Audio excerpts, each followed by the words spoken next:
Welcome to a deep dive into a concept from the world of Dragon Ball that's really pushed the boundaries of power and mastery. Absolutely. Today, we're going to really try and unpack autonomous Ultra Instinct, Migate no Gokui. It's a state that feels almost, well, paradoxical to how we usually think about fighting. It really does. And we've got a good stack of sources here, the Dragon Ball Wiki, various articles, even some interesting fan theories. We're looking at, what it fundamentally is. Right. Who uses it, how you might learn it, or maybe discover is a better word. And it's different forms, of course. But I think the really fascinating part is getting into the nuances, especially when you look across the different sources. We're going to explore that whole evolution into what the manga calls true Ultra Instinct. Yeah, and even touch on some fan speculation about a potential, level 20 down the line. It gets pretty wild. So our mission today is basically to give you that shortcut, get you genuinely informed on this, cut through the complexity, and really understand the core ideas and the surprising depth here. Tailored for you, the listener who wants the solid info quickly and thoroughly. Okay, let's unpack it. So starting right at the beginning, the absolute core concept. What is autonomous Ultra Instinct? Well, the sources seem to consistently define it as this state where the body just moves, completely independent of your consciousness, your thoughts. Which feels totally revolutionary for martial arts, doesn't it? Everything before was about training the mind to control the body faster, better. This just flips it. So why is that considered the absolute peak? What's the advantage? Because it basically shortcuts a fundamental biological limit. Yeah. Think about it normally. Your brain sees something, decides what to do, sends a signal. Down the nerves to the muscles, right? There's always that processing time. Exactly. However tiny it's there. And Whis, the angel teacher, he spells it out really clearly for Goku and Vegeta. Oh, yeah, I remember that quote. Something like, you two are still thinking before you move, rather than just moving. Messages can only travel through your nervous system so fast. When you rely on thoughts for physical action, you lose precious fighting time. And in these kinds of battles, losing even milliseconds is huge, a total game changer. So the body just reacts automatically to any threat, any situation with the perfect timing, the optimal move. Without the brain consciously intervening and slowing things down, you could even be focused elsewhere. Totally. Observing something, charging an attack, and your body's just handling defense, maybe even offense on autopilot. Okay, that explains why it's so incredibly rare then. Even for gods, it means letting go of conscious control, which must be insanely hard after years of training the opposite way. And the name itself, Migate no Gokui.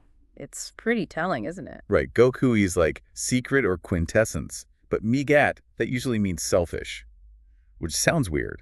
It does at first glance, but if you break it down, mi is body, ga is a particle, kate can mean to win or as it wants.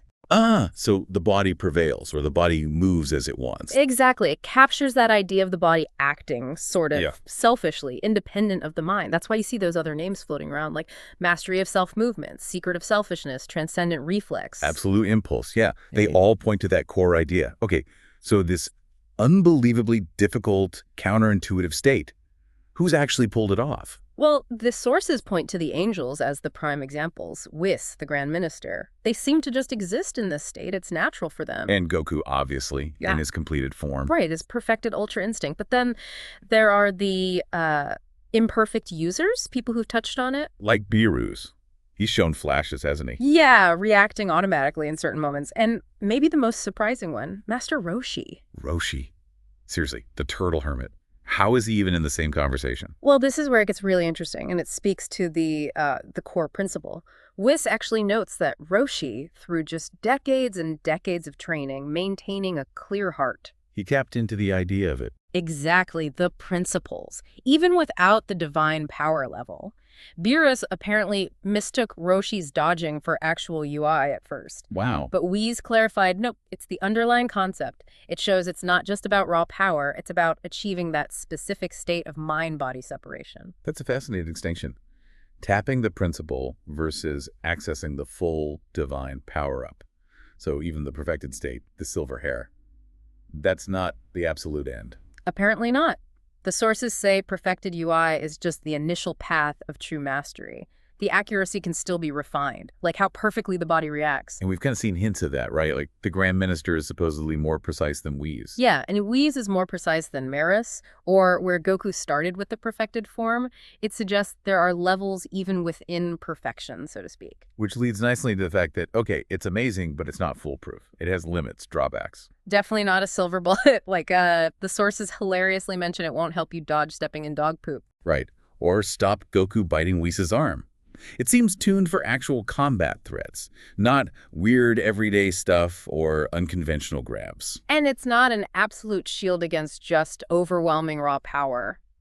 Or someone who's just better at UI than you are. Focused attacks can get through too, right? Yeah. Like Granola with his special eye technique. Yeah, if the user isn't perfectly managing the flow, a precise strike can break the automatic defense. And for mortals like Goku, especially early on, the cost was immense, particularly in the anime. Oh yeah, the anime version was brutal. Wasn't there like a 1-minute time limit before his body just started breaking down? Something like that. Intense pain, blood rupturing, potential death. Because his body wasn't used to that divine energy strain. The manga felt a bit less catastrophic, more like just getting utterly exhausted. Yeah, severely worn out. But the implication is, with proper training, learning to access it consciously, those really severe physical breakdown risks lessen. But maybe not entirely gone. Even for masters, there might still be some kind of time limit on peak accuracy, or just an energy drain, like Goku against Granola eventually. Exactly. It suggests maintaining that peak state still costs something, even if it's not self-destruction anymore. So, okay. It's incredibly powerful, incredibly difficult, counterintuitive. How does someone even begin to learn this? It sounds almost impossible. It demands this really tricky balance, doesn't it? Extreme self-control, but you're consciously surrendering control. Absolute mental clarity, while maybe chaos is happening all around you. The sources seem to outline a kind of path, though. Step 1. Clear the mind completely, like push out every distraction, every conscious thought, ego, just be present, Zen state, basically. Step 2. Need some kind of trigger. Something to break your limits. Yeah, break that self-limitation shell. Could be reacting to an overwhelming attack, like in the anime's Tournament of Power, or maybe the culmination of just absorbing years of martial arts wisdom, like the manga suggests. That moment of extreme pressure forces the body to just act. And then step 3 is the real kicker, right? The hardest part. Putting it together. Activating that instinctual reaction while keeping that perfect mental clarity and emotional calm. That's where most people would fail, presumably. Oh. The mind jumps back in or gets overwhelmed. And that's especially true for offense, isn't it? Trying to attack with Ultra Instinct. Oh, definitely. Dodging is reactive. Your body senses a threat, moves, attacking. Your mind wants to pick a target, find a weakness, decide how to hit. Those conscious commands interfere with the autonomous movement, sends mixed signals. Right. It slows you down, breaks the flow. That's exactly why Goku struggled with the offensive side of UI sign initially. He had to figure out how to attack without thinking about attacking. Which also explains why some characters are just maybe not suited for it. Like Vegeta. We points that out, yeah. Vegeta's analytical mind, his tendency to get caught up in pride and emotion, it works against that necessary calm detachment. Beerus also implies that gods of destruction, with their focus on, well, destruction and impulse. They lean towards the opposite, like Ultra Ego. Exactly. Ultra Ego seems to embrace the ego, the damage, the battle lust. Conceptually, the polar opposite of UI's detached state.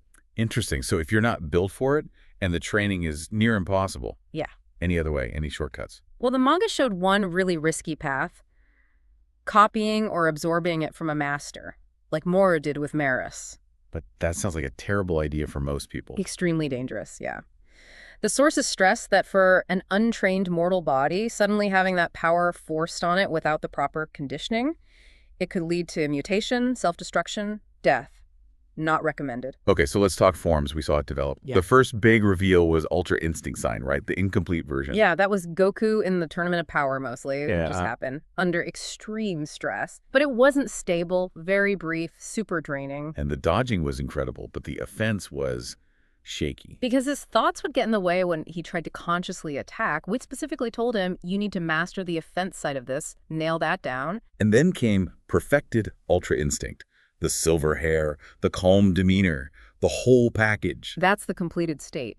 Later, Goku could access it consciously, at will, mastered both defense and offense. This is supposedly the state the angels are just in all the time. Like whiz dodging stuff while admiring flowers. Just effortless. Exactly. But even outside those big transformations, we've seen glimpses of the principles at play, haven't we? Like way back when Goku instinctively dodged Beerus as a Super Saiyan 3, that surprised Beerus. Yeah.